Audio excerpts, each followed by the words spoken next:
Hello, welcome to Andertons TV. My name is Jack, Oz is behind the camera, and we're talking about keyboards between £450 and £550 in the year of our Lord 2024, just before Christmas. Those three keyboards in question are the Roland FP-30X, the Yamaha P223, and also the Casio PX-S1100.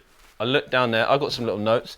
I did some homework, so you're going to get accurate information. Now we're just going to quickly talk about the differences. This video, I'm going to play a little bit on each. At this price point, I think, and 88 keys, people are looking for piano primarily. I've done videos on these individually for all the other sounds, but let's listen to the piano on this one first, and then we'll talk about what makes it awesome. I'm going to play something in C.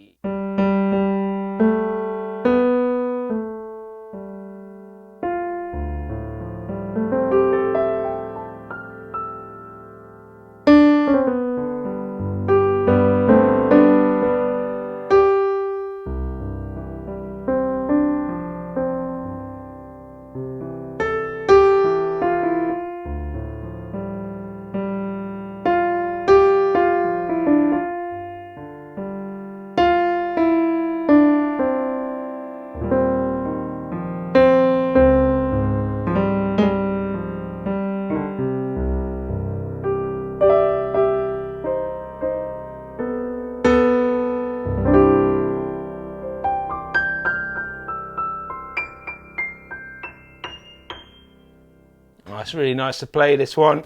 It uses their supernatural piano technology. So Roland, unlike the other two competitors today, they have this idealized version of a piano.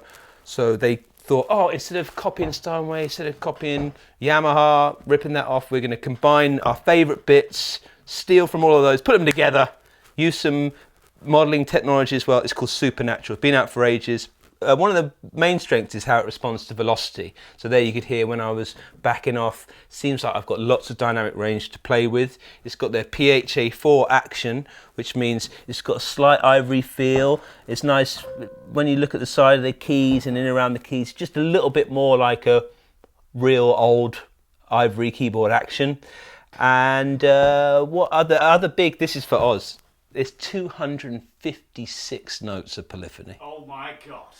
Jeez Louise, so you can play tons of notes on this, double the other two.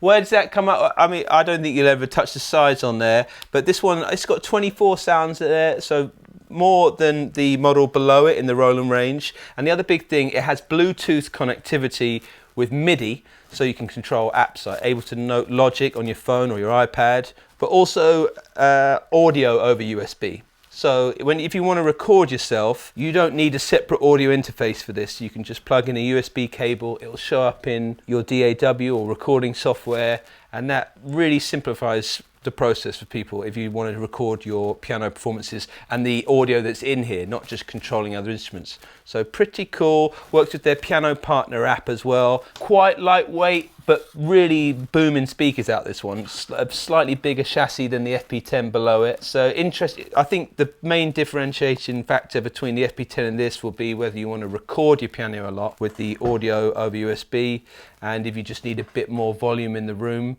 Other than that, let's move on to the next competitor. Big news, ladies and gentlemen. This next segment is brought to you by Taylor Phelps. He is subbed in for Oz Pal. Oz has left.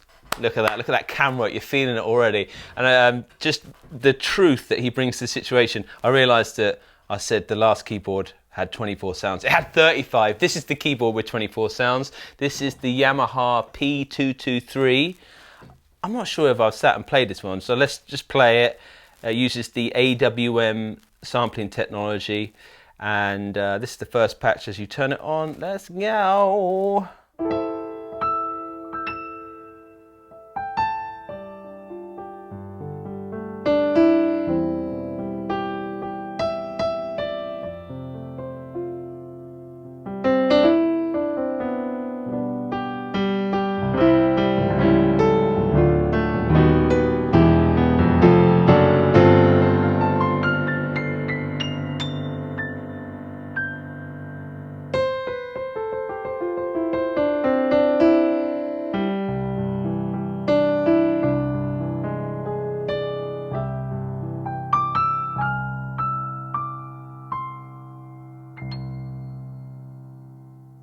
Pretty. I like the sound of the Yamaha pianos.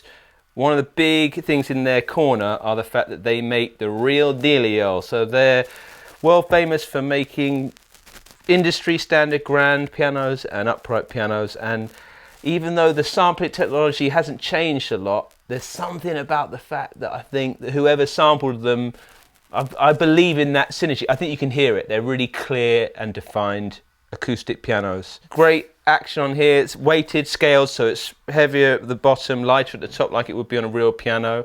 Some other things that I didn't mention before in this range, these two, we've also got proper line level outputs. So when you want to connect it to a recording interface or a PA, this would be way better than the pianos that sit below this in their range of products. It doesn't have any Bluetooth MIDI or USB audio, but it does have a USB port for connecting if you want to do MIDI. 2 headphone outputs here on the front. Also, it's, the Roland had it as well, but if you want more pedals, and that's often once you get above grade 5, if you're doing the grade system around there, you can buy a pedal unit. But when you click through on the website, you'll see different bundles. We can buy this on their own, but a lot of people buy it with a set of headphones and a stool, and you'll see that there are options for buying it with the pedal unit. That is the sound of the Yamaha. Let's move into Casio town. The Casio. Let's hear what it sounds like. This is the piano out the gate. We'll go for the key of E.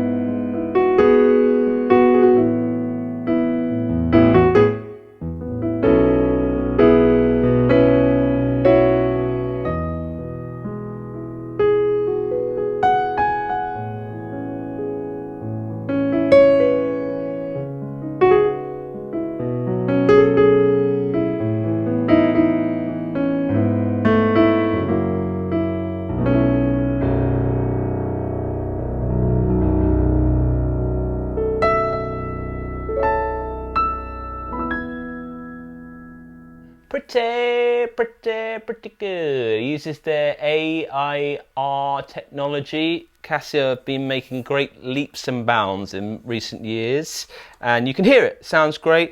The big selling factor on this, I'd say, is its size. So it's less than 12 kilograms. It's about 12 centimeters deep.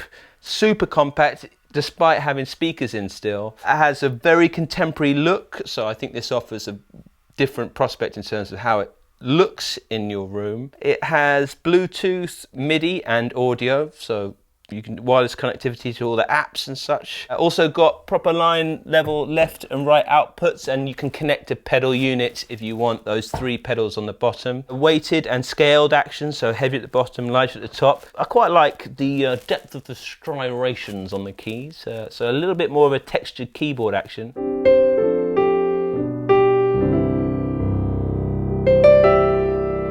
Yeah, I really like the Casio. I've done extensive videos on that, but yeah, at this price point, it offers something completely new in its aesthetic. And I would say, in conclusion, what would I buy if I was?